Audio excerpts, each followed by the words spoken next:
Mom, I can't take it anymore. I'm having my entire salary taken away and am forced to live on $3 a meal per day.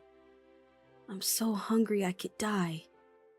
One day, I was shaken by a call from my son, Felix, who was in tears. Such a near starvation existence was unthinkable compared to his bachelor days. What do you mean? Is Isabella sick and unable to cook? Why don't you just come home for now? Isabella is Felix's wife, the daughter of his employer's president.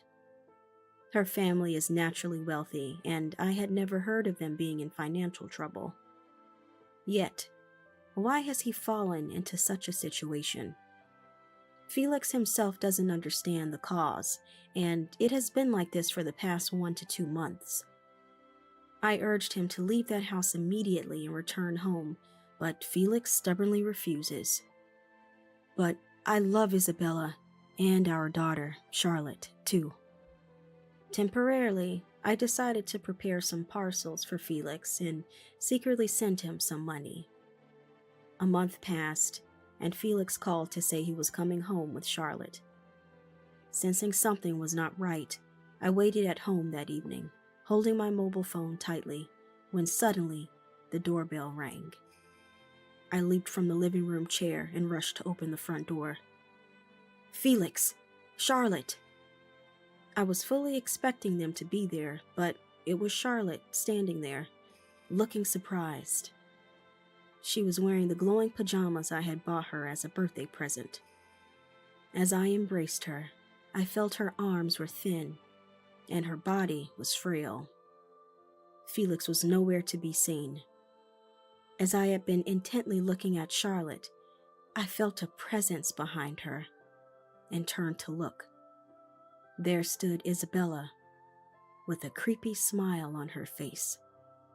My name is Chloe, a 58-year-old housewife. I've loved eating since my student days, often having pizza and donuts for snacks, in addition to 3 meals a day. This habit didn't change even as an adult, as eating became a way to relieve stress, leading to me gradually becoming plump. While the women around me dieting for marriage were all slim and beautiful, I sometimes felt depressed, feeling like a balloon. At one party, it seemed clear that the men were avoiding me.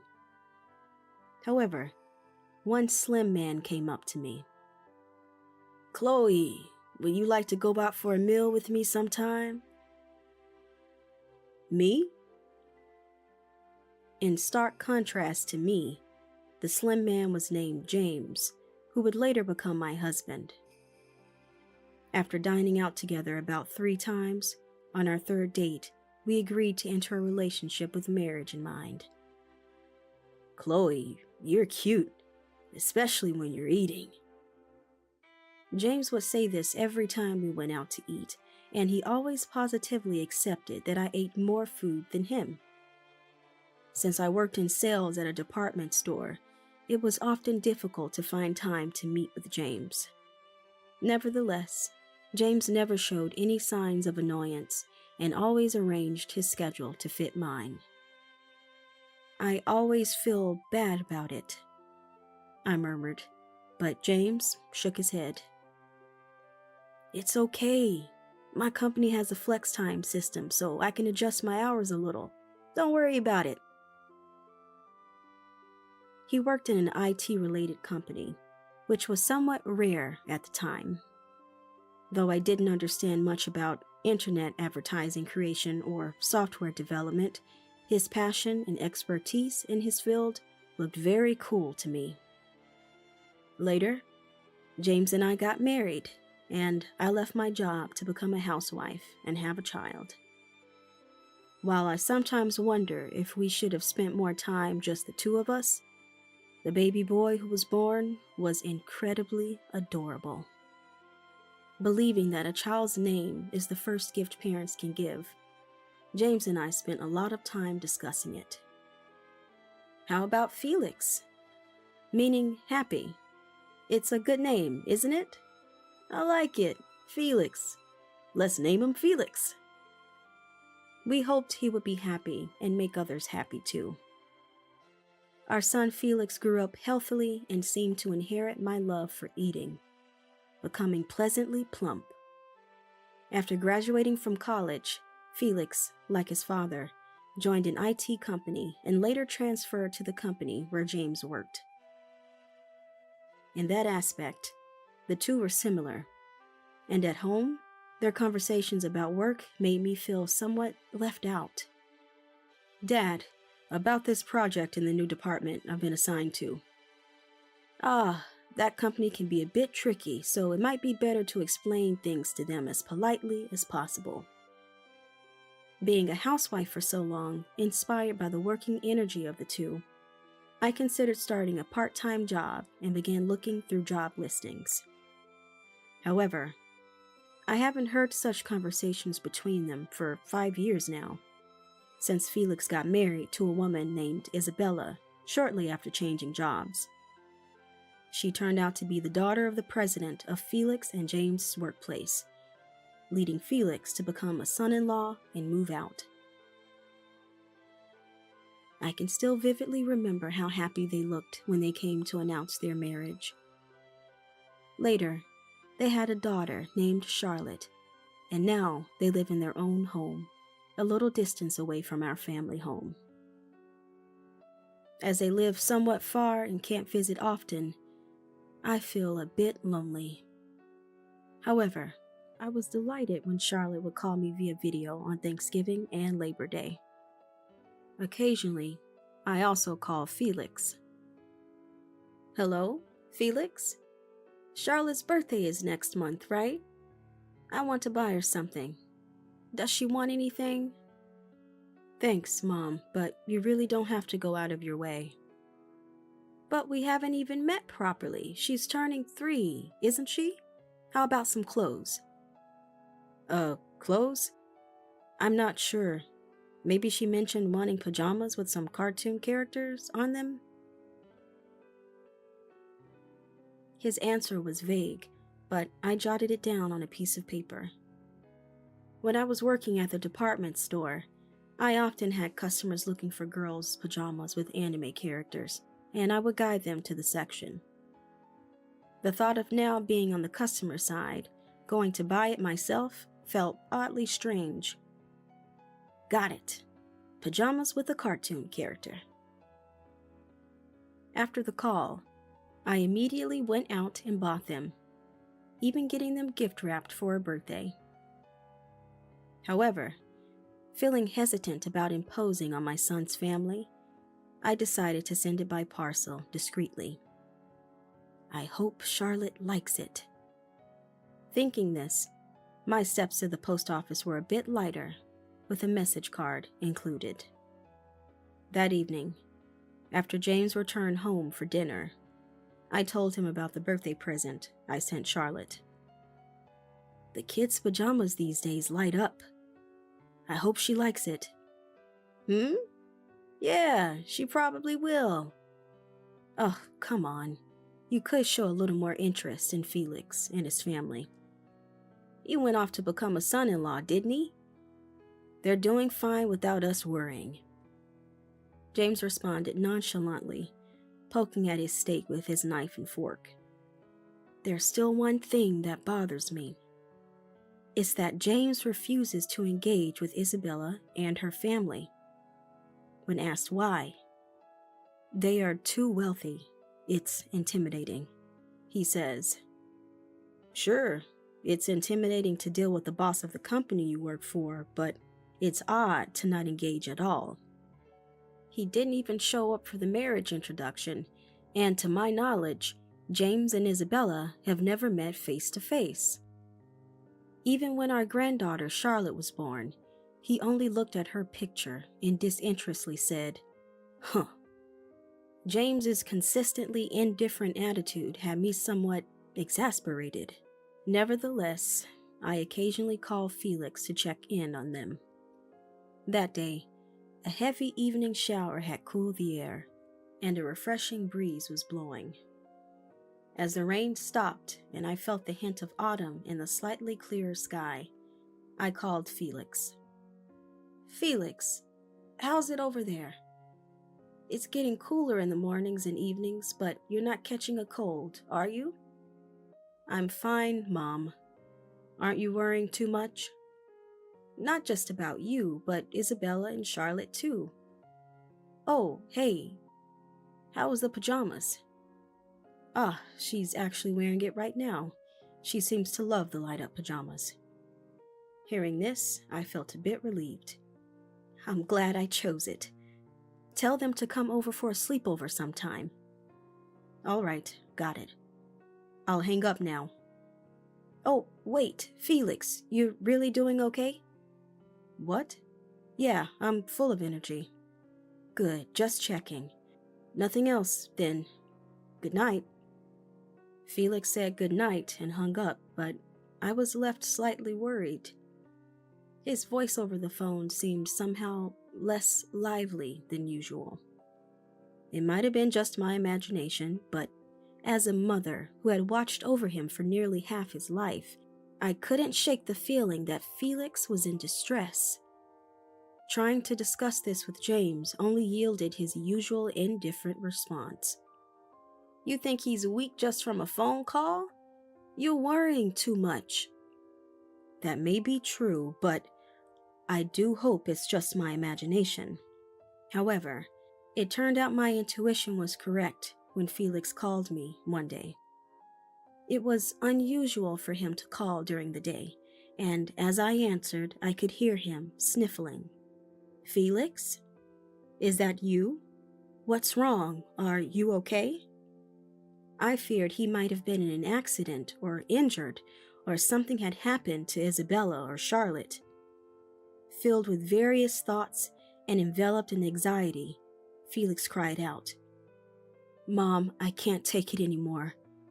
All my salary is taken, and I'm forced to live on $3 a meal per day. I'm so hungry I feel like I'm going to die. The words, 1 meal a day, shook me deeply. Such a near-starvation existence was unthinkable compared to his bachelor days. What do you mean? Is Isabella sick and can't cook? Why don't you just come home for now? In a weak voice, Felix said, It's not that. Really. Isabella is fine, and Charlotte too. But lately, it's always just salad, bread, and water for me.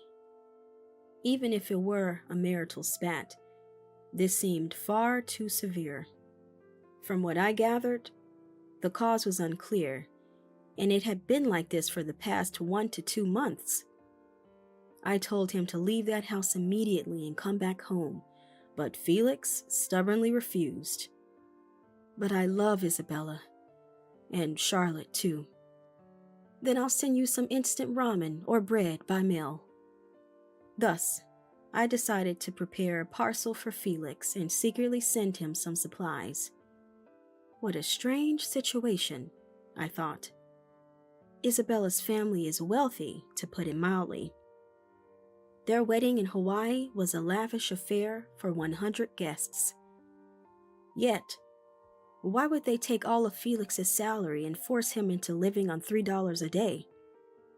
Greedy and clingy, that's what they are, James said dismissively, looking displeased. I decided to ignore his apparent resentment towards the wealthy and finished washing the dishes after dinner. I couldn't understand why he was so averse to discussing Isabella's family. I puffed my cheeks out in a bit of frustration, but James didn't care. Lately, James had been complaining about being busier than usual due to a shortage of staff on a certain project. Thinking he must be tired, I took out the last 2 cups of ice cream from the fridge and handed one to him with a spoon. Let's eat these together. They're the last 2. Oh, nice. What flavor is this? Seeing the ice cream cups, James's eyes lit up. James and I discovered our mutual love for ice cream when we first moved in together. Reminiscing about those times while eating ice cream, we spent the night talking about work, things happening at my part-time job, James's job, and our neighborhood. I continued to occasionally send packages to Felix, hoping for the day he would tell me it was no longer necessary, but there seemed to be no sign of improvement in his situation. A month after Felix's call, the days had become more comfortable, and the small kochia in the garden had turned beautifully, reaching its peak viewing time. I wondered how Felix was doing, and one evening, after spending the day with these thoughts, I received a call. "Hello? Felix? How's everything going lately?" I asked hastily, and Felix, sounding like he was running, answered between breaths. "Mom? Isabella has started limiting Charlotte's meals too. This is no joke. I've reached my limit, so I'm taking Charlotte and coming back home. We're on our way already." "What? You're on your way now? Wait, where are you? I'll come and pick you up." "It's okay. I'll be there soon." The call ended abruptly at that point. I could hear the constant sound of cars in the background, indicating he was near a major road. However, recklessly searching for them didn't seem wise, so I decided to inform James about the situation by calling him. But strangely, my calls didn't connect no matter how many times I tried. That's odd. He should be off work by this time. Maybe he can't answer because he's on the train. I left a text message hoping Felix and Charlotte would safely arrive.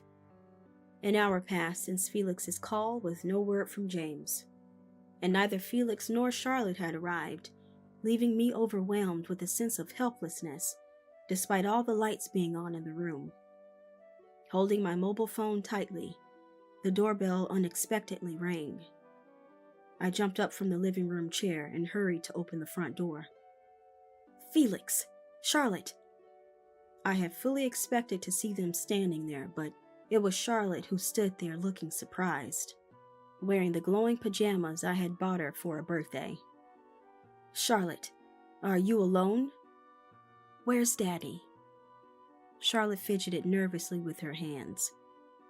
Assuming she was nervous because she hadn't visited our house much, I squatted down and hugged her. "I'm sorry you've had it tough. It must have been hard."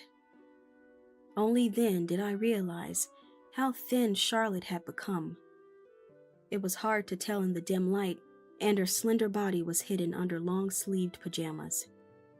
Charlotte wrapped her thin arms around my neck and buried her face in. "It's okay. It's okay. Did Daddy come with you?" "Well, Daddy and I were coming together, but, at the traffic lights, he fell down. And then, an ambulance was called because Mommy came too. Mommy had been following us secretly, so she called the ambulance," Charlotte explained as best she could. I was impressed by how well she could speak, but I was surprised by the mention of Mommy. Mommy referred to Isabella, indicating she had come here too.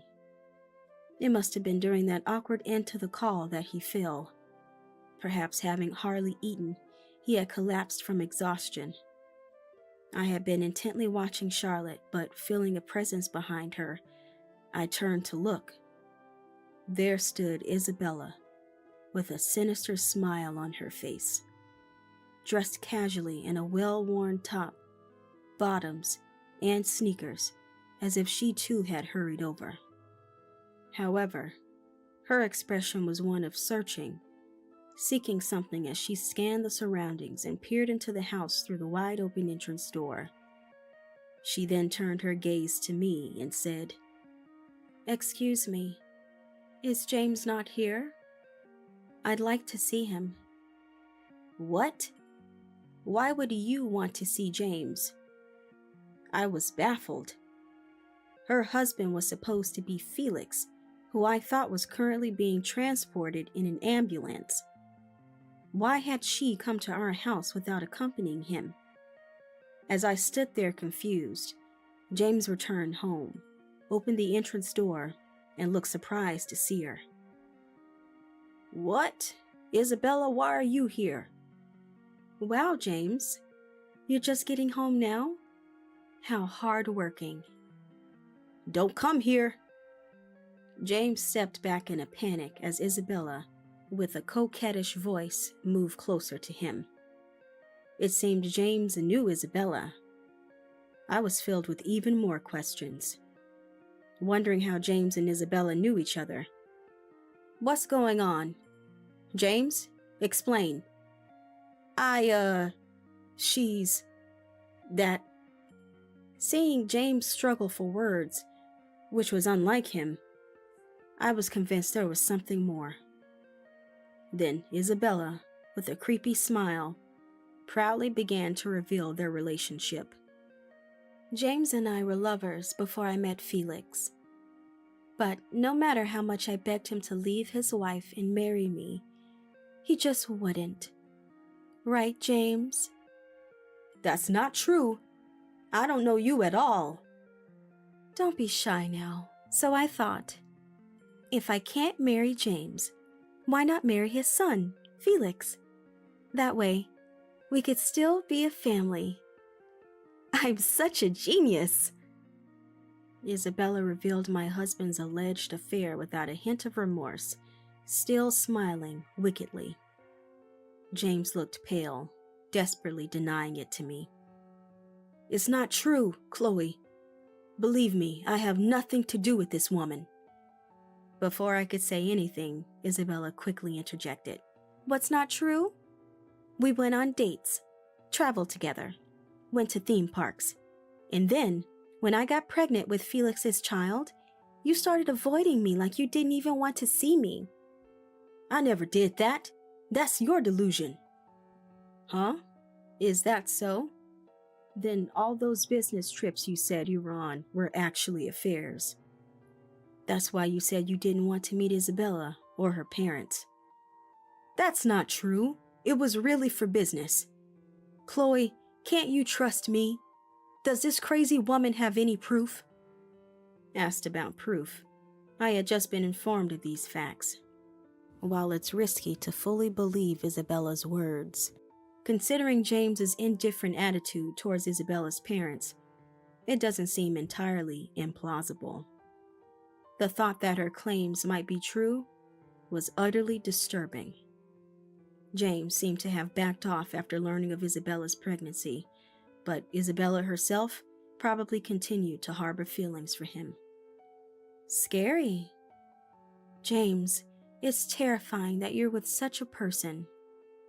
Divorce her and be with me. I've always thought only of you." She said this, inching closer to James. "Whoa, stay away. The most important person to me is Chloe." I was speechless at my husband's conveniently timed declaration of loyalty. Divorce seemed inevitable. "And Chloe, you've been meddling too much." "What do you mean?" "You've been sending money to Felix, haven't you? Despite intentionally taking his money and not letting him eat. Because you see, Felix's face resembles James, and I thought if he lost weight, he'd look even more like him." The absurdity of her reasoning, that my son had been driven to his limits for such a petty reason, made my hand shake with anger. Even more astonishing was that Charlotte's dietary restrictions were also because her face resembled Felix's, or rather James, and Isabella wanted to make her lose weight for that reason. "So, I was planning to tell you to stop the unnecessary support." "You're insane." I was on the verge of lashing out at her when the entrance door opened. It was Felix. He looked somewhat thinner than the last time I saw him a few months ago, which caused a moment of hesitation. But his voice confirmed it was indeed Felix.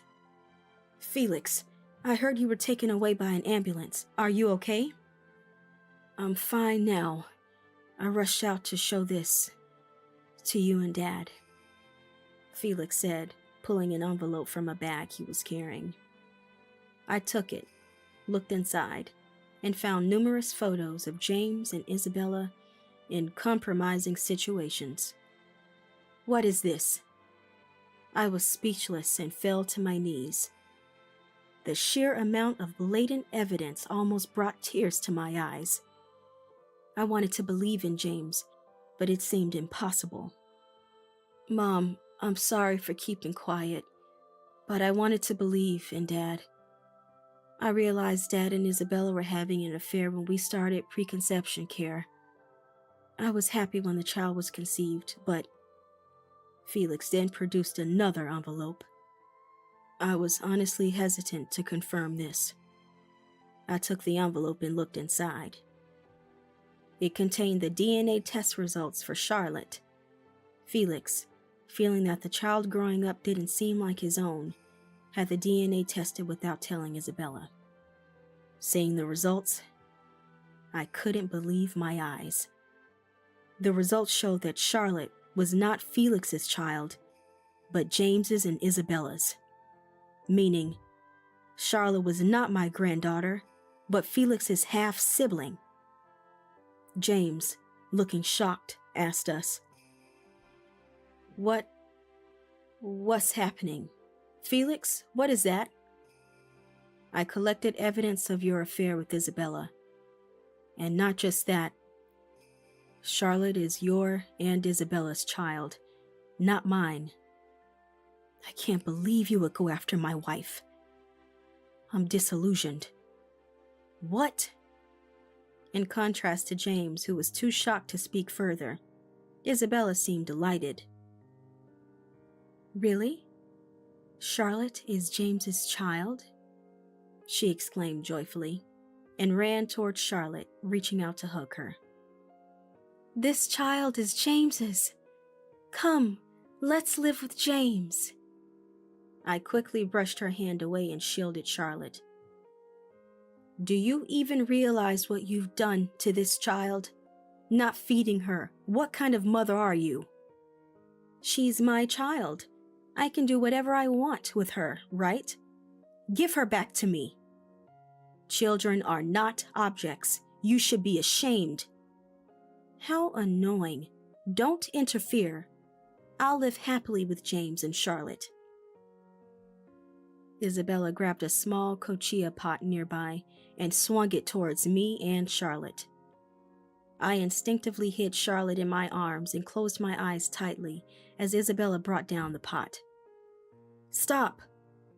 Felix, putting his body between Isabella and us to stop her, intervened. Mom, call the police. Isabella, just stop. No, let go. While they struggled, I used my mobile phone to call the police. After explaining the situation, a patrol car arrived soon from the nearby station, calming the scene for the moment. The next day, Isabella's scandal reached her biological father. Her parents were shocked and confirmed the story with me and Felix. We told them everything, including Isabella's affair with James and the DNA results for Charlotte. This led James to confront Isabella's father, his boss, who became furious upon meeting and grabbed James by the collar. The unexpected action caused a stir among everyone, but the boss took a deep breath and seemed to finally calm down. It must have been hard for him to stay silent after his daughter Isabella had crossed the line. With furrowed brows and an angry expression, he directly fired him at the meeting. He also disowned Isabella. I have no need for a daughter who commits adultery, he coldly stated. James faced embarrassment at work and spent about 2 weeks handling his resignation and packing his belongings before going on paid leave. However, what awaited him upon his return was a divorce petition from me. There was no room for discussion after his affair with the married Isabella. James begged tearfully, but I dismissed him, saying, "It's over. I've had enough of you." Felix also presented Isabella with divorce papers, which she readily accepted. Felix decided to take custody of Charlotte and moved back home with me. We sold the old house, which now stands empty. Isabella, thinking she could be with James, ended up being arrested for her relentless pursuit. As for me, I started living with Felix and Charlotte in the place we moved to. We play in the park close to our rented apartment, collecting ginkgo leaves with Charlotte. Felix has transitioned to freelancing, switching to work that can be done from home. Around lunchtime, I receive a text from Felix. "Shall we go out to eat today?" It seems our income has slightly increased compared to when he was employed, allowing us occasionally to go out as a family. I call out to Charlotte and hold her hand as we walk back home. "Let's go out today," I say, and Charlotte smiles, showing her cute little teeth. Healed by that smile, both Felix and I feel happiness in our lives.